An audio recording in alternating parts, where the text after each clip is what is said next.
सो hi hello, आप सबका स्वागत है अपने इस नए वीडियो में। सो आज हम पढ़ने वाले हैं। आज का टॉपिक है इनहेरिटेंस। राइट। इनहेरिटेंस जावा का एक पार्ट है जिसके बारे में आज हम बात करने वाले हैं। Right. Is it clear? Okay. What is inheritance? The mechanism of deriving a new classes from an old one is called as inheritance. Mechanism of deriving a new classes from an old class. Old से new तक का journey को मतलब cover करके जाने को वो switch करने को इनहेरिटेंस बोलते हैं। Right. The user of the concept of reducibility in inheritance, the old classes is called as super classes or base classes, right? And the new classes is called as sub classes and type classes. Old classes को हम क्या बोलते हैं? Firstly again okay, हम inheritance उसे बोलते हैं वो कन्वर्ट होता है ओल्ड क्लासेस से न्यू क्लासेस में, मतलब ओल्ड क्लासेस से न्यू क्लासेस की जर्नी को तय करके जाता है। That is called as inheritance. Next, inheritance. About inheritance type, right. हम लोग ओल्ड क्लासेस को क्या बोल सकते हैं? सुपर क्लासेस और base classes. We can call us like, जैसे हम बोलते हैं कि एक बच्चे का नाम सुशांत है, पर उसका निकनेम भी कुछ होता है। जैसे बोलते हैं सुसु, सुक्कू, या फिर सु। कुछ भी लड़की हो या अगर सुशीला है तो उसको आजकल आजकल कैसे नाम देते हैं? सु है, सु। Now come here, right. So आज लाइक दैट, जैसे इंसान एक ही है उसको कई नामों से पुकारा जा सकता है, वैसे ही आज लाइक दैट इसे भी हम दो तीन तरीकों से बोल सकते हैं, जैसे जैसे कि super classes and base classes. And new classes को कैसे डिफाइन होता है? सब classes and type classes. The inheritance is allow subset of interact called the variable is and method of all superclasses in the way of Java classes can be used. Then inheritance may be taken as different forms. Okay, what are the forms? This is the single inheritance. This is the multiple inheritance. This is the multi-level inheritance. This is the iter-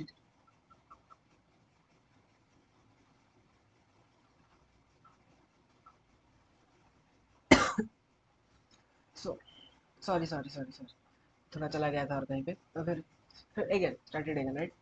single inheritance, single inheritance में क्या क्या होता है? एक ही base रहता है, one base one drive. उसमें base एक ही रहेगा और ड्राइव भी एक ही रहेगा। पर मल्टीपल इनहेरिटेंस में क्या होता है? There are many bases but one derive. उसके अंदर एक ही ड्राइव रहेगा पर ये have many bases. But multi level inheritance में क्या होता है? Derived from derived classes, right. उसके अंदर ड्राइव फॉर्म ड्राइव होकर रहता है और क्लासेस भी ड्राइव होकर रहता है, राइट।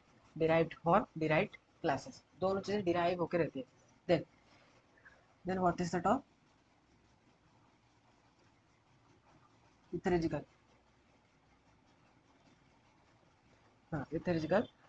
सॉरी, बट ये टर्म मेरे को मतलब मेरे मुंह में जाने पे कुछ प्रॉब्लम हो रहा है, क्योंकि ऐसे कुछ कुछ टर्म्स होते हैं, राइट, हमारे मुंह में नहीं जाते। स्टार्टिंग मैं दो तीन बार, चार पांच बार, 10-15 बार पढ़ चुका हूँ, पर फिर भी मेरे मुंह में ये चीज़ जाता ही नहीं है। Okay, again hierarchical, hierarchical, hierarchical, right. One base but many derive, right. इसका बेस एक ही होगा पर बहुत सारी जगह पे डिराइव होगा। तो नेक्स्ट चलते हैं आगे। See these are only forms, right. ये पहले हमने क्या पढ़ा? What is inheritance. और इनहेरिटेंस में दो टर्म्स आया, ओल्ड फॉर्म, न्यू फॉर्म। फिर ओल्ड फॉर्म को हम क्या बोल सकते हैं? न्यू फॉर्म को हम क्या बोल सकते हैं? देन उसके forms, right.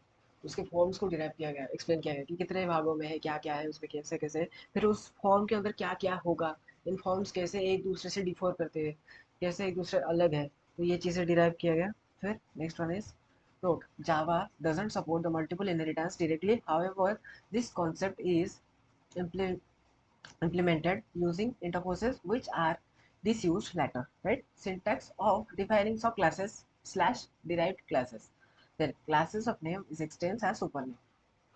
That is the syntax, right? ये छोटा सा syntax है जो define किया गया है सब classes और derived classes को। यहाँ पे देखिए, सब classes name is here, then here is derived।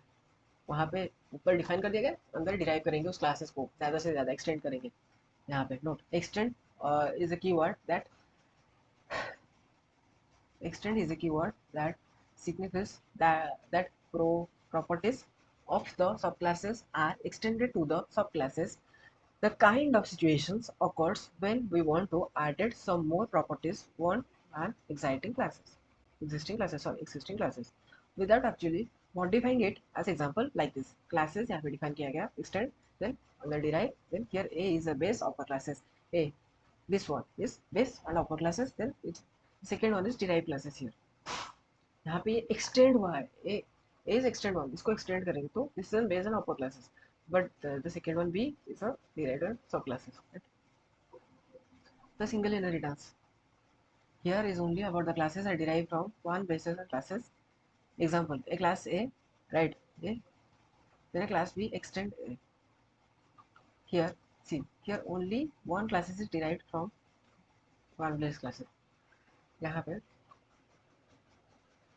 एक ही क्लास डिफाइन किया गया है ए राइट यहाँ पे ए एज इन क्लासेस डिफाइन किया गया है देन सब क्लासेस भी एज वी नो यहाँ पे ऊपर यही दिखाया गया what is the B here C classes B extended what is the B here sub classes A is super classes right so for that was this is the super class this is a subclasses then the next going to the next topic right moving on okay this is the program application of a single inheritance by using the program classroom int length breadth room int x and y length of x breadth equals to y int area return to length into breadth then classes यहाँ पे define ये बहुत ज़्यादा लंबा है right अब देख रहे हैं कितना लंबा है पर यहाँ पे व्हाट इज स्पेशल है यहाँ पे देखिए पहले क्लास डिफाइन किया class as room then int variable को पुट किया फिर रूम x एंड y फिर length equals to x breadth equals to y then area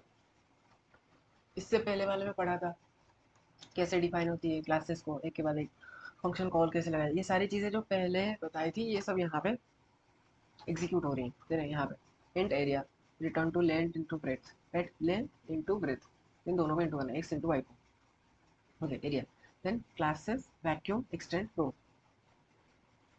यहाँ पे रूम दिया गया था for that was classes vacuum extend room then int height right then the vacuum equals to int a comma int b int c then super ab then height equals to c then the volume equals to return to length breadth into width ये दूसरा वाला गया this is the first one right this is the first one this is the second one in the third one public static void means here is the main program area here is the volume दोनों चीजें नहीं पहले हम programme में क्या करते थे पहले प्रोग्राम में यही होता था कि एक ही इनपुट देंगे और एक ही आउटपुट निकलेगा राइट लाइक हम लोग बोलते थे कि as an write area give area of a circle right write a program of area of a circle area of a rectangle just one thing right just one दो चीज़ें नहीं लिखते थे पर यहाँ पे क्या हुआ है दो चीज़ें डिफाइन हो सकती है ए एंड बी इनहेरिटेंस का मतलब तो वही कह रहे हैं कि ओल्ड क्लासेस से न्यू क्लासेस तक का जर्नी वो कवर करके जाएगा उसी को बोलते हैं इनहेरिटेंस और उसी को यूज़ करके हम दो से तीन चीज़ें का आउटपुट निकाल सकते हैं यहाँ से फिर से बता रहा हूँ क्लासरूम लिया राइट क्लासरूम मतलब यहाँ पे क्लास डिफाइन होते हैं इंट लेंथ इनटू ब्रेथ तो लेंगे फिर room int at X and Y right X and Y तो लेंगे यहाँ पे रूम लेंगे ना रूम का ले रहे हैं तो length X and breadth Y as we know यहाँ पे एक्स एंड वाई लिया फिर एक्स एंड वाई को इक्वल भी करेंगे देन एरिया यहाँ पे एरिया तो निकालेंगे फिर क्लासेस वैक्यूम यहाँ पे फिर दूसरा क्या हुआ कि हमको उसी वैक्यूम रूम का जिस रूम का हमको एरिया चाहिए था अभी उसका वॉल्यूम चाहिए पहले बस एरिया नाप के दे देंगे कि चारों साइड का एरिया कितना है नीचे का पर वॉल्यूम क्या होता है ऊपर से नीचे तक कितना एरिया है उसके अंदर कितना उसका पूरा रूम का वॉल्यूम कितना है उसको नाप के दो उसी रूम का दोनों एक ही जगह का होगा पर दोनों एक ही जगह से दोनों चीज़ें हमको चाहिए then the vacuum extend room then in height क्योंकि यहाँ पे देखिए एरिया का फॉर्मूला क्या होता है आजन हम अगर बोले कि एरिया का फॉर्मूला क्या होता है ए इंटू बी अगर वो रेक्टेंगल हुआ अगर रेक्टेंगल हुआ तभी ए इंटू बी होगा अगर वो रेक्टेंगल नहीं हुआ तो उसका फॉर्मूला चेंज होगा अकॉर्डिंग टू दिस पर यहाँ पे रेक्टेंगल ले रहे हैं राइट सो डोंट रेक्टेंगल होता है पर ए इंटू बी रेक्टेंगल का ही फॉर्मूला है इसलिए यहाँ पे कंसिडर कर रहे हैं कि रेक्टेंगल है तो हाइट और वॉल्यूम का फॉर्मूला क्या होता है यहाँ पे A into B into C means x मतलब length y into width C means height height right length breadth height length breadth height length breadth height so ये तीनों चीज़ों की मतलब ज़रूरत यहाँ पे ज़्यादा है so here vacuum extend room the height, int height, then vacuum के लिए B C super A B, then height equals to C, right. Then यहाँ पे ऊपर ऐसे ही डिफाइन किया गया था ना, देखिए यहाँ पे, तो ऐसे ही यहाँ पे डिफाइन होगा, int volume, int area, int volume. There is the two different things are we are writing here. First is the area one, second is the volume one. मैंने अभी बोला कि एक ही जगह से दोनों चीज़ें हमें चाहिए, एक ही जगह से दो चीज़ों को निकालेंगे पर डिफरेंट तरीके से। तो यहाँ पे length, breadth into height, height वहाँ पे लिखा था, विड्थ लिख दिया, right, sorry width, then classes of simple आज लाइक दैट। ये सारी चीज़ें पहले की हुई है, इसको ज़्यादा से ज़्यादा डिफाइन करने की ज़रूरत नहीं है हमको। इफ अगर मैं बोलूँ तो सो आज लाइक दैट, यहाँ पे vacuum R one equals to, यहाँ पे क्या लिया हमने, इनपुट लिया स्कैनर क्लास। आपको समझ में आया क्या? पहले स्कैनर क्लासेस के अंदर जहाँ पे इनपुट लेना हम सिखा रहे थे, क्यों सिखा रहे थे, यहाँ पे ज़रूरत होगी। फिर system dot out dot println area is plus R one area plus R one volume, बस वॉल्यूम निकाल दो, बस खत्म, बात खत्म। इसके अंदर कितना इनपुट किया गया होगा अगर मैं बोलूँ तो? फिर पता नहीं बेटा। ए इंटू बी, 25 पच्चीस ने 50, 25 इंटू 25, लेट्स ट्राई दैट, बाद में देखेंगे। Then what is subclasses instructor? Subclass instructor is used as construct to instance variable of both subclasses are subclasses. The subclasses are constructor used as keyword super, right? इसका keyword super as use होता है। Then to invoke super classes constructor, तो super classes constructor को invoke करने के लिए हम लोग सुपर एज एन कीवर्ड उसको यूज करेंगे। Then rule as super like this, it may only be used in a superclasses constructor method. The case, the calls of subclasses constructor must be appear in the first statement within the subclasses. The parameter it is super must match to the order of type of instance variable as declared in the superclasses. Then the multi-level inheritance. First क्या गया? Single inheritance. Then the multi-level inheritance, which when a subclasses is divided from another subclasses, then this is called as multi-level inheritance. हमारा होता था ना सी में, देखिए सी में कैसा होता था कि फंक्शन को भी डिवाइड करते थे, one by one, one by one, one by one, case one case two case three करके उसको डिवाइड करते थे। तो यहाँ पे भी ऐसा ही हो रहा है। यहाँ पे ये चीज़ें थोड़ा ईजी है, उससे ज़्यादा ईजी है अगर मैं बोलना चाहूँ तो। So here A is the base classes, ये ए यहाँ पे बेस है, B is called as intermediate. हम आप लोग सुने होंगे किसी भी चीज़ को स्टार्ट करने के लिए तीनों चीज़ें अभी मांगते हैं, राइट? अगर आप किसी जॉब लेवल पे भी जाओ, आपको वहाँ पे भी पूछेंगे आप किस लेवल पे हो, आप जिस चीज़ के ऊपर पढ़ाई कर रहे हो आप किस लेवल पे हो। Are you a beginner, are you an intermediate, और are you an expert, right? So here is that. First one is the A is the base classes means beginner classes. B is the intermediate means medium. Then C is the tribe classes means it was last one. Here is the instance going to step by step. Class A here is defined as like that. Then class B extend A. Then C is extend B. आज like that ऐसे ही बढ़ता जाएगा। Then historical inheritance. So here is the inheritance is like more than one substances. यहाँ पे एक से ज़्यादा substances का use होता है। Are inherited from only one base classes. एक base classes से these are inherited, right? Then class A, then class B extend A, then class C extend A, then class D extend A again, right? वो सारे A को सारे extend कर रहे हैं। पीछे हमने क्या दिखा इसमें? First is A, then B is extend A, then C is extend B, right? एक के बाद एक चलता जा रहा है। बस वो कैसे होते थे कि those are connected like this, see I am right, okay, this colour is good. देखिए, सॉरी, तो यहाँ पे देखिए, अगर हम बोले this is the first one, it was connected to second one, then it is again connected to third one. यहाँ से करेंगे नीचे से करें एक ही बात है, कोई अलग बात नहीं है वैसे, आप समझ सकते हो, अगर आपको चाहिए तो कर सकते हैं, कोई बात नहीं, राइट? हमारा ऐसा ही होता था, लाइक यहाँ पे दिखाया गया है, राइट? लिखना जरूरी नहीं, ए बी सी आज लाइक दैट ऐसे ही दिखाया गया है। हाँ, इसके अंदर ए और इसके अंदर बी,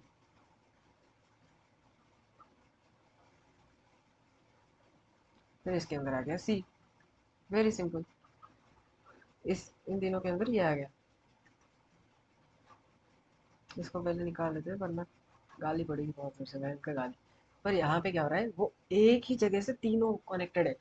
वहाँ पे क्या होता है, एक दूसरे से होता है, दूसरा तीसरे से, तीसरे चौथे से, पर यहाँ पे एक ही बंदे से चारों कनेक्टेड है। जैसे बोलते हैं ना, देखिए हम लोग बोलेंगे कि चलो, if you are selling a course, right. आप एक कोर्स सेल कर रहे हो, एक एक बंदे को जाके सेल कर रहे हो कि मेरा कोर्स ले लो, कोर्स ले लो, कोर्स ले लो। तो आप क्या कर रहे हो, एक एक से कनेक्ट कर रहे हो। पर आप सोशल मीडिया के थ्रू भी कुछ चीज़ों के थ्रू अलग कुछ कर रहे हो। तो आप क्या कर रहे हो वहाँ पे, आप 5 6 50 60, अगर बिगनर पे हो तो इतना व्यूज़ तो नहीं आएगा स्टार्टिंग में। अगर लड़की हो तो भाई अलग बात है, वो आपकी मतलब वो तो आपके आएगा। पर लड़के हो तो भाई भूल जाओ, 10 15 20 30। तो आप क्या कर रहे हो, 20 30 40 उतने लोगों से कनेक्ट कर रहे हो, राइट। आप अपना कनेक्शन बिल्डअप कर रहे हो उन लोगों के साथ, एक के बाद एक, एक के बाद एक, एक के बाद एक। तो आपने एक ही वीडियो डाला, राइट, पर उससे कितने कनेक्शंस क्रिएट हुए, लाइक ट्री ब्रांचिंग, राइट। ये वाला वैसा ही है। पर यहाँ पे क्या होता है, आप एक के बाद एक, एक के बाद एक चले जाते हो। तो दिस इज द डिफरेंस, और कुछ डिफरेंस नहीं है। मैंने अभी इसका इरेज किया था, फिर क्यों आया।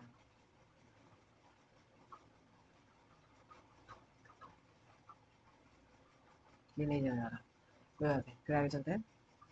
What is method of overloading? In inheritance, the possible in subclasses have method of having same name, return type of parameter list as a method. The subclasses, sorry, the superclasses. Then, when the method is called, the method of defined in subclasses invoked the executed instance of one subclasses. This is known as overloading. Again, एक और बार पढ़ते हैं. The inheritance, it is possible in a subclasses to be a method having same name, return type and the parameter list as a method. The superclasses, right, method, the superclasses. Then when the method is called, the method defined in the subclasses invoked the executed instance of one superclasses is known as overloading. Then when the method called as superclasses object, then the method of superclass should be invoked in a overhand.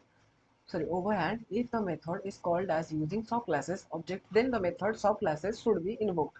The overloading enables the overloading enable us to have an object to represent the same method but have the different behavior when that method is called. Method of overloading khatam. Then visibility control is the Java provider 5 types, right? 5 भागों में विभक्त है ये।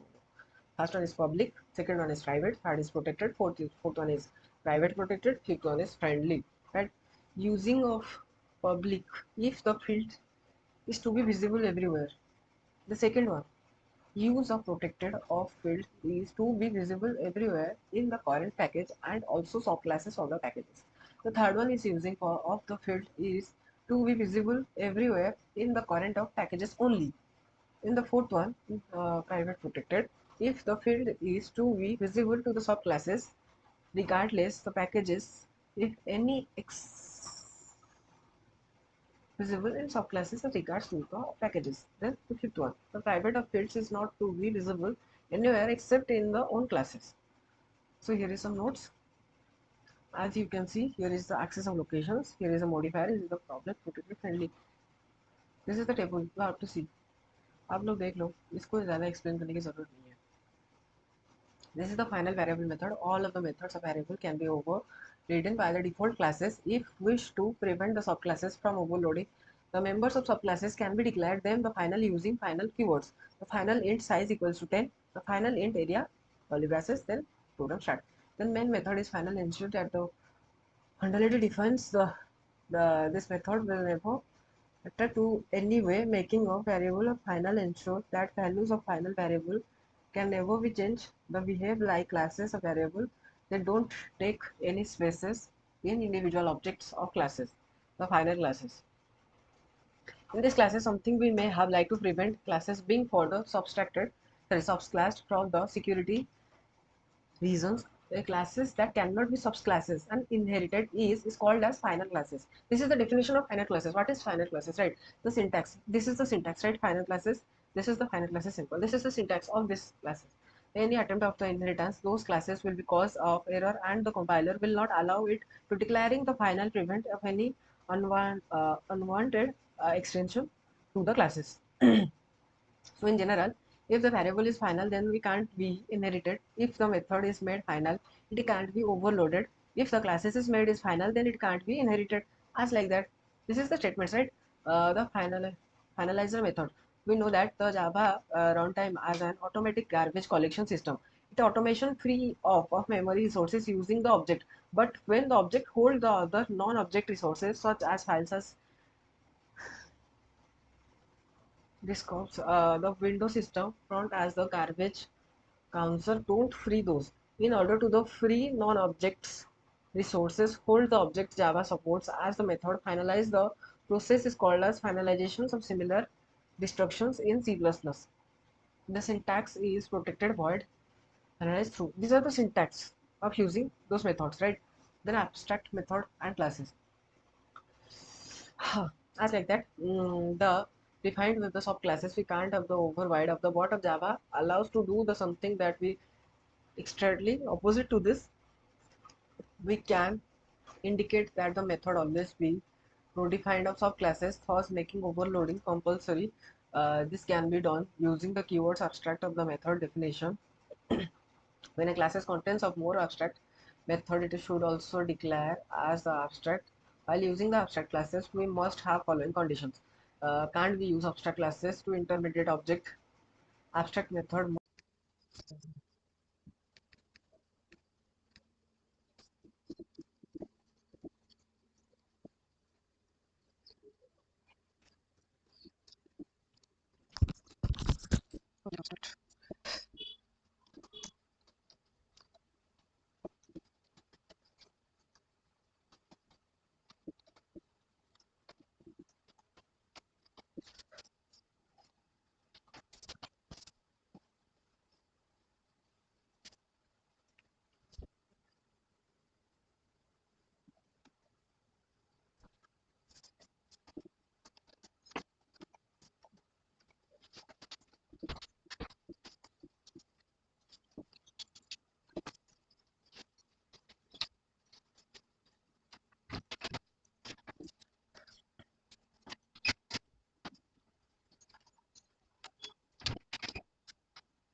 Wrapper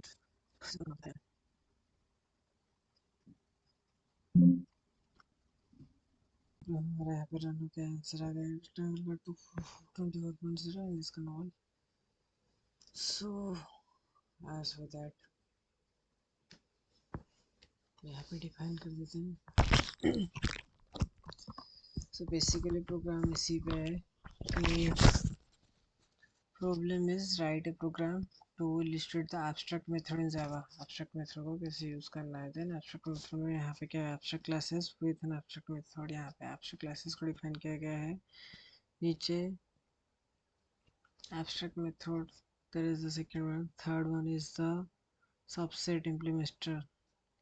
This is the subset implementation. Here is that subset यहाँ पे. Then here is the constructor. Then उसके बाद an implementation of abstract classes. These are. After that these are the concrete सब classes. उसके नीचे ये वाला. उसके बाद फिर से उसका constructor आता है यहाँ पे. Then implementation again, overloading, abstract classes method overloaded. Then उसके बाद अपना main program जिसको हम लिखते हैं normally. So this is the ये किसका प्रोग्राम है. This is a program of abstract method in Java. So yeah guys, यहाँ पे खत्म करते अपना ये वाला प्रोग्राम. मैंने ये प्रोग्राम बस मैंने इसके पहले मतलब थ्योरेटिकल पोर्शन में सब कुछ एक एक करके मतलब वन बाय वन इनहेरिटेंस के ऊपर कुछ कुछ करके बता दिया था, पर कुछ चीज़ें रह गई थी इसीलिए